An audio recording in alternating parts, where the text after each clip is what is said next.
Hello बच्चों।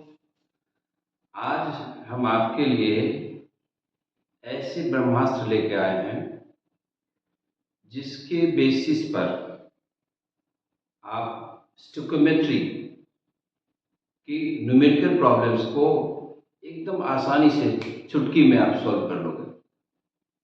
ठीक, उसमें भी ऐसा कि problems based on chemical equation, और वो इक्वेशन बैलेंस्ड हो या ना हो, कुछ नहीं, केवल आपको रिएक्टेंट और प्रोडक्ट की जानकारी हो। रिएक्टेंट का फॉर्मूला, प्रोडक्ट का फॉर्मूला दिया हुआ हो, तो आप उस पर बेस्ड कोई भी न्यूमेरिकल प्रॉब्लम्स होगा आप आसानी से सॉल्व कर लोगे। ये टॉपिक 11th, उसके अलावा जेई, आईआईटी जेई और नीट तीनों के लिए इम्पोर्टेंट है। मतलब ये पहला ब्रह्मास्त्र बता रहा हूँ, अगले क्लास में फिर दूसरा बताऊंगा। बड़ी ध्यान से सुनना, इंटरेस्टिंग है, आसान है, लेकिन लंबे लंबे प्रॉब्लम्स यदि आते हैं तो उसको भी आप आसानी से सॉल्व कर लोगे, मेरा पक्का वादा है। अब इस वादे पर आपको खड़े उतरना है। नाम रखा आपने ब्रह्मास्त्र। वो ब्रह्मास्त्र क्या है देखा जाए। रेडी? आज देखेंगे हम लोग principle of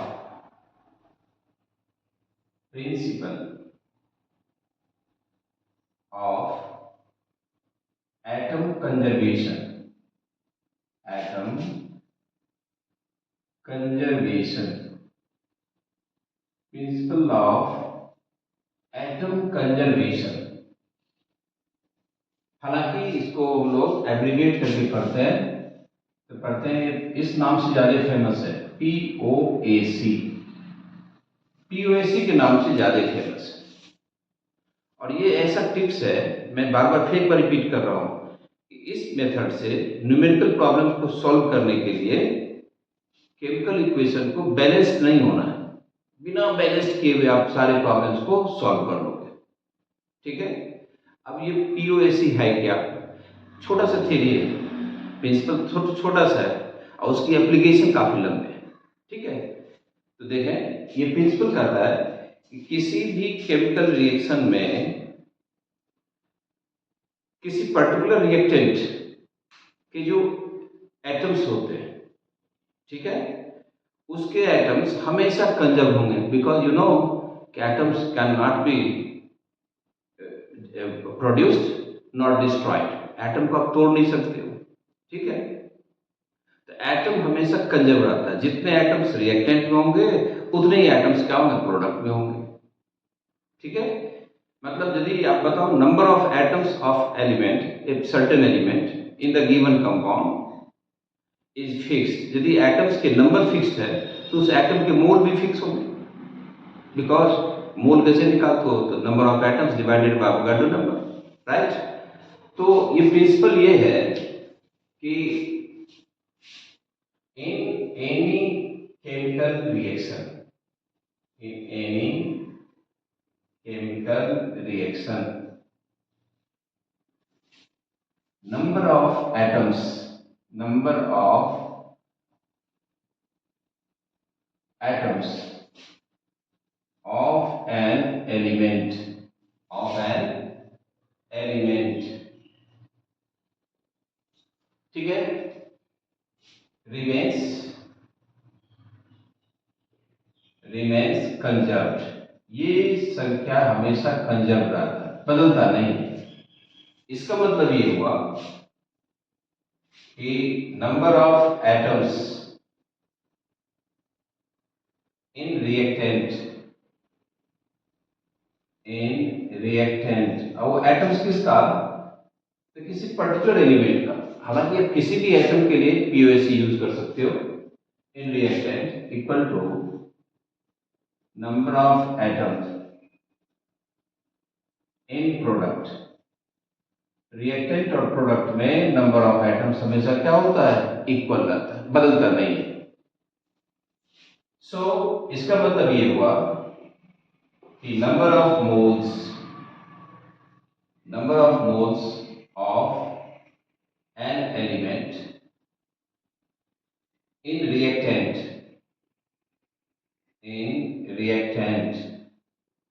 equal to number of moles of that element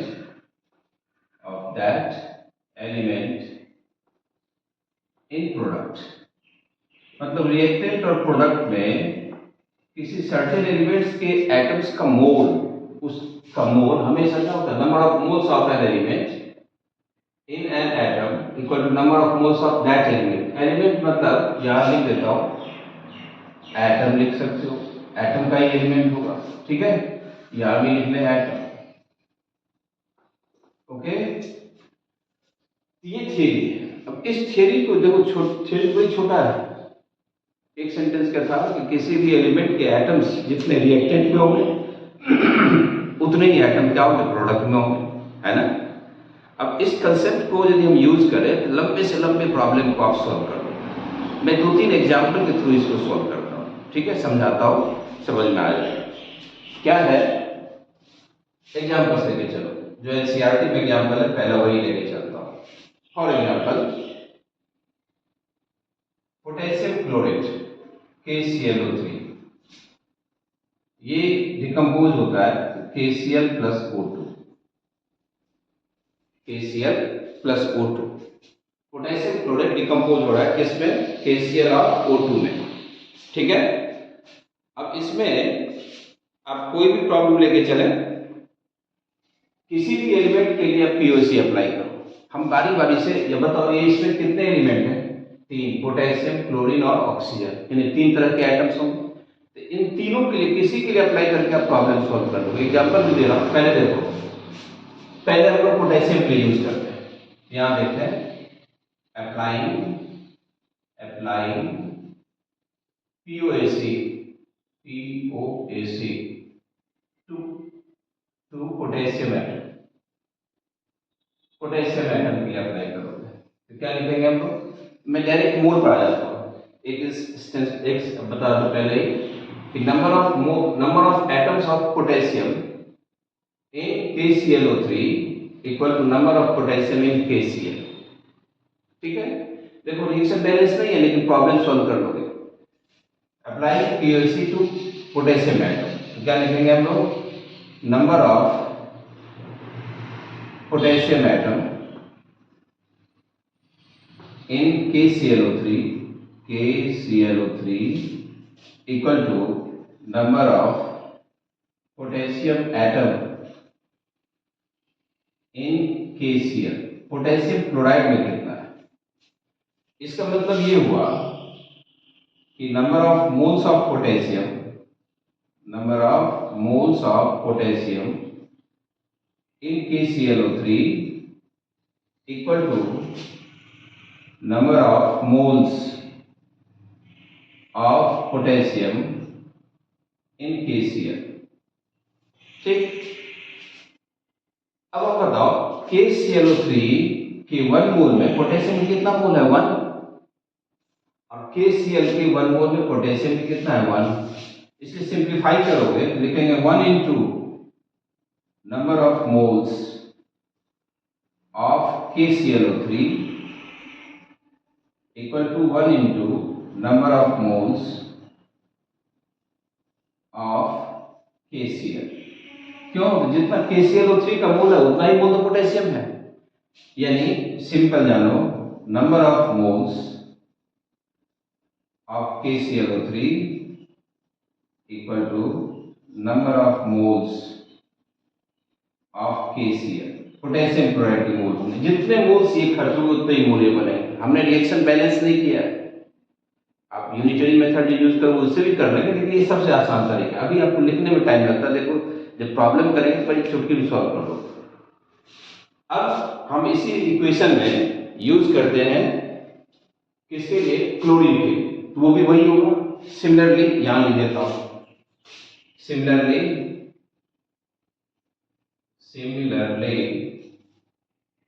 applying POAC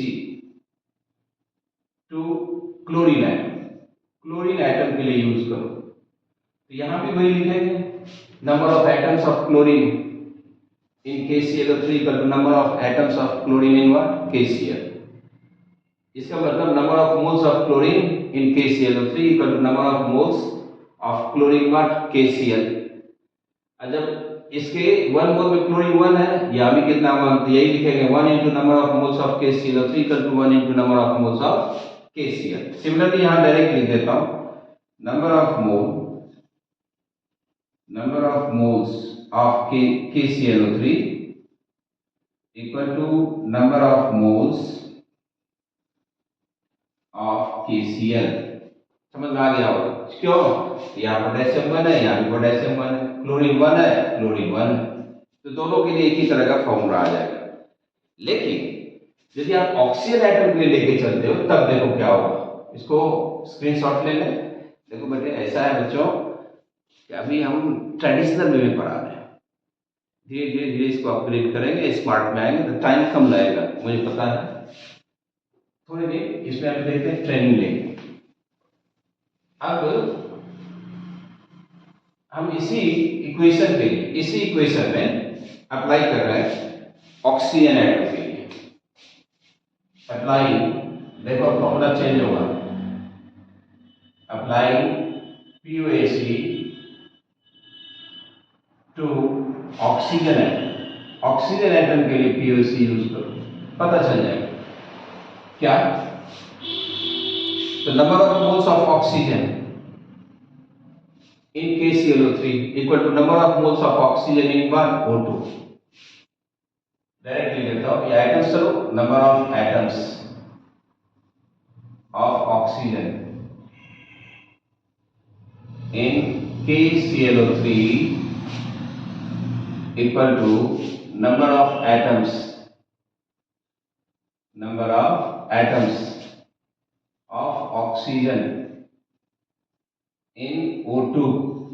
O2 में जितने होंगे, ऑक्सीजन के लिए यूज कर रहा हूं, इसका मतलब ये हुआ number of moles of oxygen in KClO3 equal to number of moles of oxygen in O2।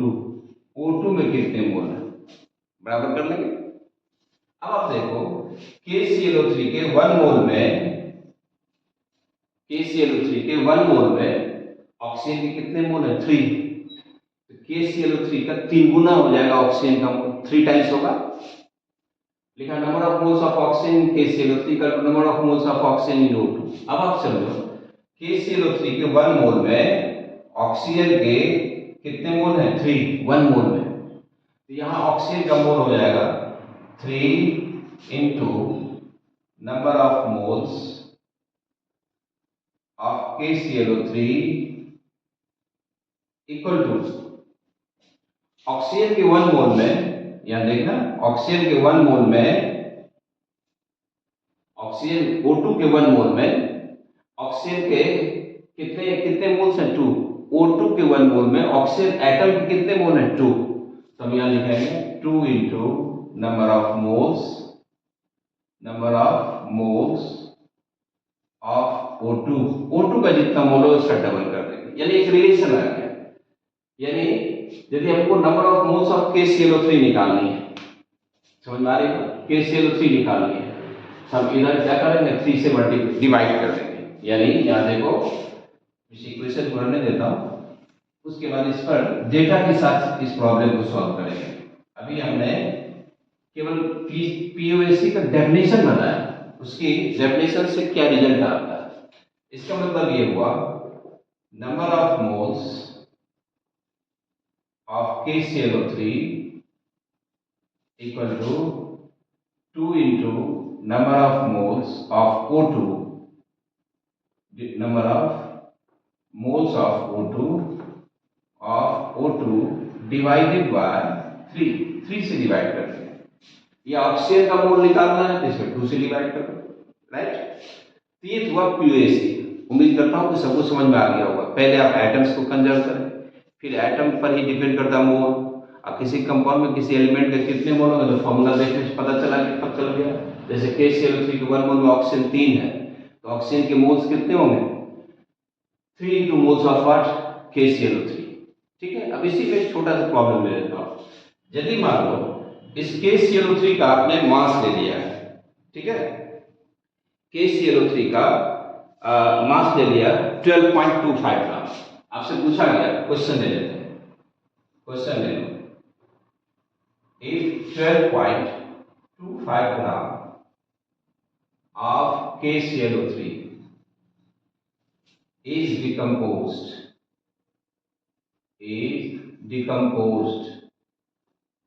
then what will be the volume?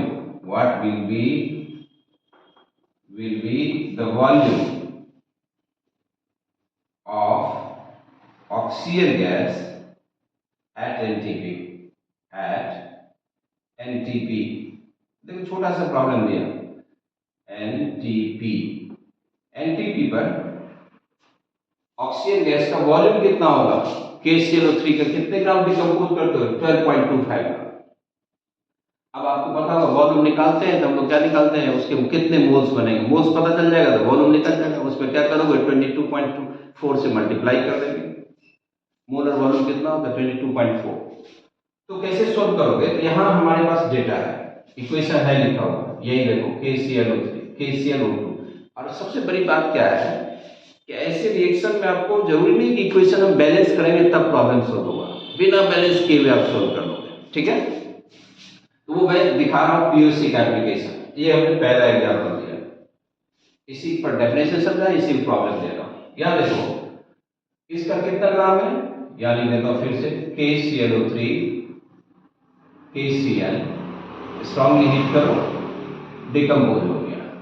ठीक है, O2 गैस बन रहा, ये सॉलिड है, राइट। अब इसका कितना ग्राम है? 12.25 ग्राम।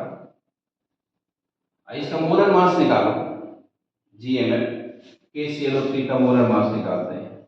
KClO3, potassium 39, chlorine 35.5, oxygen 16 into 3, सबको करो सॉल्व करें, आपको मिल जाएगा 122.5 ग्राम पर मोल। ये इसका मोलर मास है। तो मोल्स निकालोगे तो मोल कितना हो जाएगा? 12.25 डिवाइडेड बाय 122.5। अब आप क्यों सॉल्व करो, कितना हो जाएगा? 0.1 मोल निकाल लिया किसका? KClO3 का। ओके, अब जब हमें मोल आ गया, अभी जस्ट हम लोगों ने पढ़ा था, अप्लाई करें POC किसी के लिए आप करो, चूंकि ऑक्सीजन निकालने में, ऑक्सीजन के टर्म में, तो इस रिएक्टेंट और इस प्रोडक्ट को, चूंकि ऑक्सीजन यहाँ है और ऑक्सीजन इसमें है ही रिएक्टेंट में। Okay, applying POC to oxygen atom, oxygen atom के लिए POC याद रखना, जिससे हमें क्वेश्चन में जिसके बारे में पूछा गया उसी एटम के लिए अप्लाई कर देंगे, but you are free to apply POC to any atom present in the reaction. Okay, अब यहां देखना KClO3 का तभी हमने पढ़ा था, ऑक्सीजन के लिए यूज करेंगे तो 3 इंटू क्या लिखेंगे? 3 into number of moles of KClO3 equal to 2 into number of moles of oxygen gas, right. इसलिए हमें यदि अब इसका मोल दिया हुआ है कितना?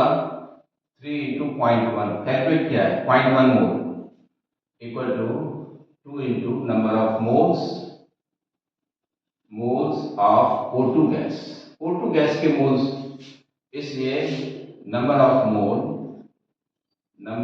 Moles of O2 equal to कितना हो जाएगा? 0.3 डिवाइडेड बाय 2, यानी कितना होगा? 0.15 होगा।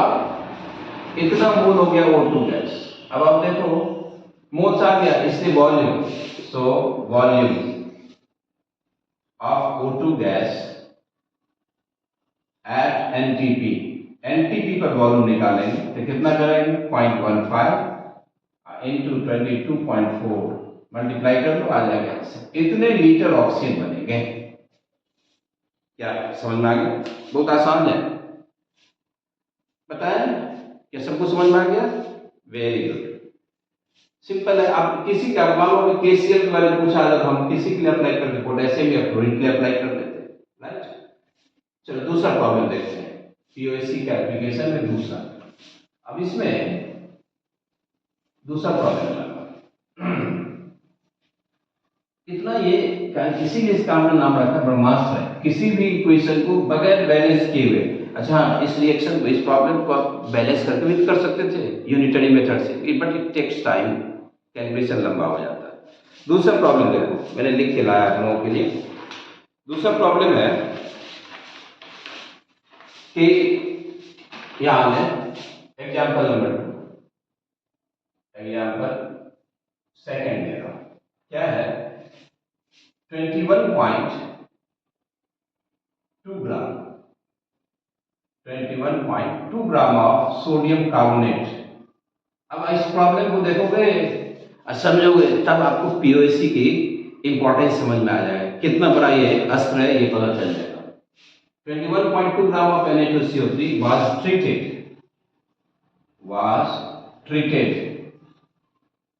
with a series of of reactants, बहुत सारे रिएक्टेंट के साथ रिएक्शन कराया। अब बता रहा हूं किसके साथ कराया, रिएक्टेंट्स, ठीक है, डिफरेंट रिएक्टेंट्स कर लो, different reactants so as to convert its all carbon atom, इसमें जितने भी कार्बन एटम है Na2CO3 में सबको आपने कंजर्व कर लिया, कन्वर्ट कर लिया carbon atom into Na2 Zn2 FeCN whole 6 whole twice. अब आप बताओ ये कंपाउंड है, ये होगा sodium zinc 2 hexacyanoferrate 2, complex compound है, काफी लंबा कंपाउंड। ये कंपाउंड बनाता है, कहते हैं क्या कि सोडियम कार्बोनेट में जितने कार्बन है सभी कार्बन को हमने इसमें कन्वर्ट कर लिया। ओके, तब आपसे पूछा गया ओके कि कैलकुलेट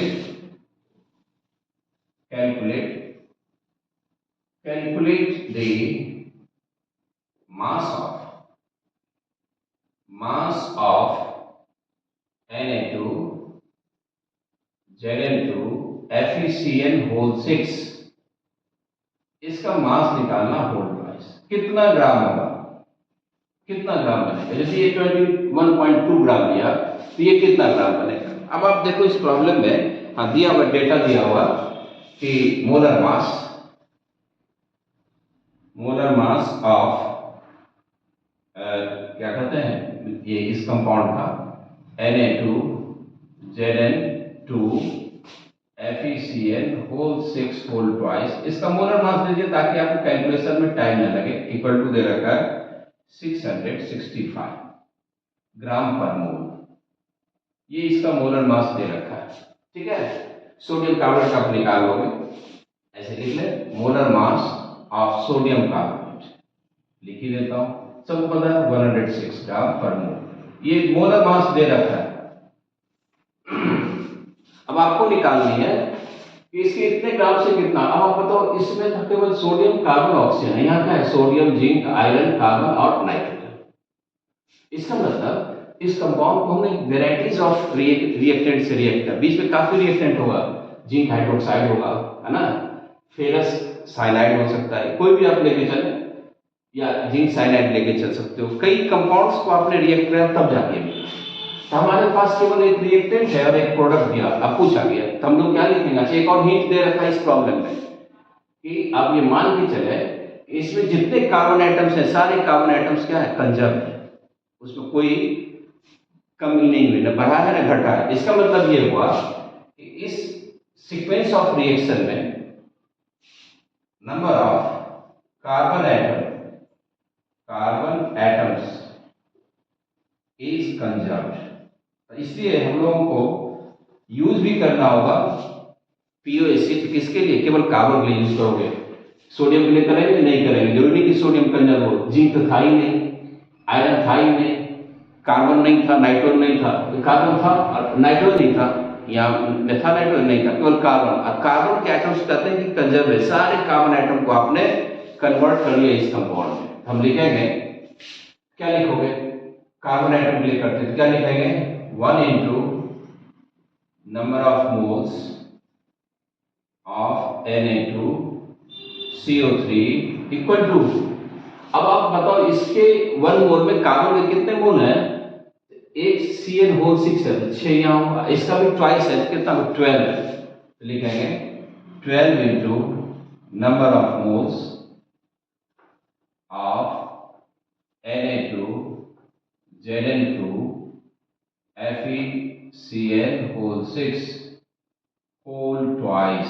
इसमें 12 से मल्टीप्लाई किया, क्यों? इसमें कार्बन के एटम मोल्स बराबर होंगे, जितना मोल्स कार्बन यहाँ उतना मोल्स कार्बन किसमें? Na2CO3 में होगा। अब इसके 1 मोल में कार्बन कितने मोल है? 1, इसलिए हमने सीधा 1 लिखा। इसके 1 मोल में कार्बन कितना है? 12, तो हमने 12 से मल्टीप्लाई किया। अब इसका मोल निकाल लेते हैं, इसका वेट दिया होगा। सो लिखेंगे इसका नंबर ऑफ मोल्स कितना हो जाएगा? 21.2, और इसका मोलर मास कितना है? 106 हो गया। इसका मास में पता नहीं है तो मान लेते हैं W ग्राम, डिवाइडेड बाय इसका मोलर मास कितना है? 665 हो गया। देख लो, इसको सॉल्व करोगे तो 0.2 आएगा। इसलिए W यदि निकाले तो 665 इंटू 0.2, अब 2 से मल्टीप्लाई करना, 0 3 3 और 0.1 के यानी कितना? 133, यानी आंसर हो जाएगा 133 ग्राम। यानी अब आप बताओ, यही प्रॉब्लम पहले जब सब्जेक्टिव टाइप होता था जेई में, रुड़की में अलग से पूछा गया था। प्रॉब्लम को एक पेज में बना गया था। सॉल्यूशन देखो 2 स्टेप का। तब केवल आपको दिमाग लगानी है कि हमें किस एटम के लिए पीओसी यूज करना है। यहाँ हिंट दे रखा है, so as to convert its all carbon atom. इसमें जितने कार्बन एटम इसको इसमें कंजर्व, इसका मतलब ये हिंट दे रखा है कि कार्बन एटम कंजर्व है। बाकी तो नए नए एटम्स आ गए, ठीक है, वो दूसरे रिएक्टेंट से आया है। तो क्या आई होप कि ये प्रॉब्लम आपको पीओएसी के बारे में कंसेप्ट दे दिया, पूरा कंप्लीट कंसेप्ट दिया होगा। ठीक है, एक और प्रॉब्लम देखते हैं थोड़ा लंबा, जिसमें इक्वेशन लेके चलेंगे। हो गया? बने आगे? यस। तो चलो अगला प्रॉब्लम। ये देखो, इस जितने पीओएसी हुआ, लिमिटिंग रिएजेंट है, मोल रेशियो है, इस सब को आप केवल न्यूमेरिकल के थ्रू स्ट्रॉन्ग बना सकते हो। न्यूमेरिकल प्रॉब्लम ही आपको स्ट्रॉन्ग बनाएगा। ठीक है, तो अब आप देख लें इसमें अगला प्रॉब्लम एक और है। Just a minute. हाँ हेलो, हम लोग आगे फिर वापस तीसरे प्रॉब्लम को देखो। थर्ड प्रॉब्लम, इसी पीओएसी का तीसरा। अब इसमें लिखा है क्या? प्रॉब्लम देखना, ये inter halogen compounds ICl, ClF3, BrF5, IF7, इस सब के लिए अप्लाई किया आपने। जिसको कहते हैं इंटर हैलोजन कंपाउंड। कहते क्या कि 25.4 gram of I2 and 14.2 gram of Cl2 react together to form ICl and ICl3. Calculate the number of moles of ICl and ICl3. अच्छा, जरूर नहीं है, मैं बार बार कह रहा हूँ, रिएक्शन बैलेंस नहीं करना, डायरेक्ट आप पीओएसी यूज करो, आप कैलकुलेट कर लोगे। कैसे? तो यहाँ देखें, सबसे पहले इक्वेशन लिख लेते हैं। I2 plus Cl2 gives ICl plus ICl3। और आपको दिया हुआ ये I2 कितना दिया है? 25.4 ग्राम। ये कम रिएक्ट कर लेते हैं, और क्लोरीन दे रखा है 14.2 ग्राम। अब आपसे पूछा गया कि ICl का कितना मोल बनेगा, ICl3 कितना मोल बनेगा। कैलकुलेट कर लोगे, रिएक्शन बैलेंस होना चाहिए। काफी लंबा मेथड होगा, लेकिन देखना इसको यूज करते पीओएसी को तो कितनी आसानी से आप कर लेंगे। इसका मोल कितना होगा? कर सकते हैं मोल 25.4 डिवाइडेड बाय, आगे का है 127, 2 आयोडीन 254 कितना मोल हो जाएगा 0.1 मोल कैलकुलेट करिए। इसी तरह इसका करेंगे 14.2 डिवाइडेड बाय 71 क्यों क्लोरीन 35.5 Cl2 लिखा है तो लिख दिया 71। इसको आप सॉल्व करोगे तो कितना होगा 0.2 मोल। मतलब इस रिएक्शन में हम लोगों ने क्लोरीन का 0.2 मोल लेके चल रहे हैं और आयोडीन का कितना लेके चल रहे हैं 0.1 मोल। इस दोनों का मोल पता चल गया। अब हम लोगों को पूछा गया कि ICl और ICl3। अब इस प्रॉब्लम में क्या है आयोडीन यहाँ है, अब प्रोडक्ट में देखो यहाँ भी और यहाँ भी दोनों जगह होगा। इस रिएक्शन में यदि हम I2 आयोडीन आइटम के लिए POC यूज करेंगे तो 2 into moles of iodine equal to 1 into moles of what ICl plus add करना होगा। जितने भी रिएक्टेंट में वो आइटम दिखाई देगा सबके मोल्स को आप ऐड करोगे। ठीक है, तो यहाँ यूज करेंगे applying POC to iodine item के लिए POC यूज कर रहे हैं। ठीक है, बताओ कितना हो जाएगा 2 into number of moles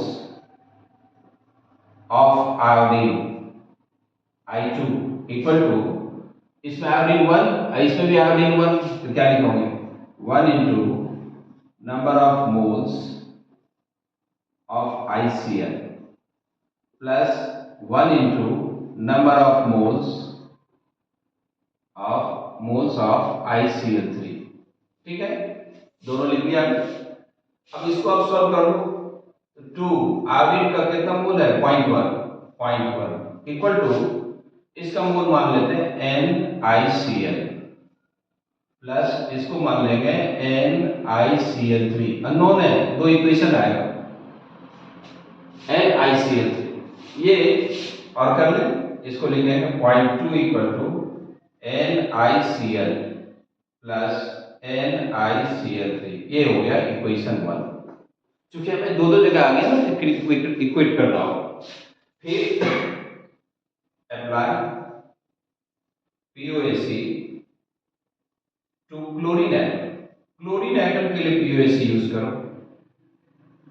तो फिर यहाँ देखो क्लोरीन यहाँ है इसमें भी और इसमें भी, तो क्या लिखेंगे हम लोग 2 into number of moles of Cl2 बड़े ध्यान से देखना equal to 1 into number of moles of ICl plus अब यहां देखना यहाँ क्लोरीन कितने 3 तो क्या लिखेंगे 3 into number of moles of ICl3।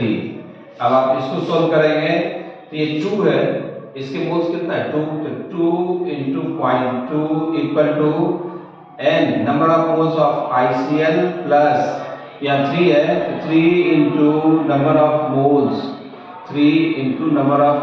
of ICl3 कर लिया। अब इसको कर लो तो ये होगा 0.4 equal to NiCl number of mole of ICl plus number of moles 3 into number of moles of ICl3। ये हो गया हमारा इक्वेशन नंबर 2। याद रखना दो वेरिएबल्स है, मतलब इसके भी मोल नहीं पता इसके भी नहीं है, तो हम लोग क्या करेंगे हम इसको इक्वल अलजेब्रिक मेथड यूज कर लेते हैं। इक्वेशन 2 में से इक्वेशन 1 को माइनस कर लेते हैं। यहां लिख रहा हूं इक्वेशन 2 को में से सब्ट्रैक्ट कर लो इक्वेशन 1। ठीक है, सब्ट्रैक्ट कर ले तो क्या मिलेगा 0.4 equal to NiCl plus 3 into NiCl3 और ये है 0.2 यानी 0.2 equal to NiCl plus NiCl3 number of moles of ICl3 minus कर लेना ये माइनस ये कितना होगा 0.2 और ये कैंसिल हो जाएंगे। अब 3 मोल्स है उसमें से 1 मोल माइनस करोगे तो 2 into number of moles of ICl3 इसलिए number of moles of ICl3 कितना हो जाएगा 0.1। पता चल गया हमें अब देखो कितना आसान था, बगैर इक्वेशन को बैलेंस किए हम लोगों ने सॉल्व कर लिया कि number of moles of ICl3 कितना होगा 0.1। अब ये वैल्यू किसी एक में रख लो, इक्वेशन 1 या 2 में रख दें। Putting NiCl3 equal to 0.1 in equation 1 में हम रख देते हैं, क्या मिलेगा 1 इक्वेशन यहां देखो 0.2 equal to NiCl plus NiCl3 है ना, तब यहाँ क्या लिखेंगे NiCl3 की वैल्यू कितना होगा 0.1, इसलिए NiCl भी कितना होगा 0.1 होगा।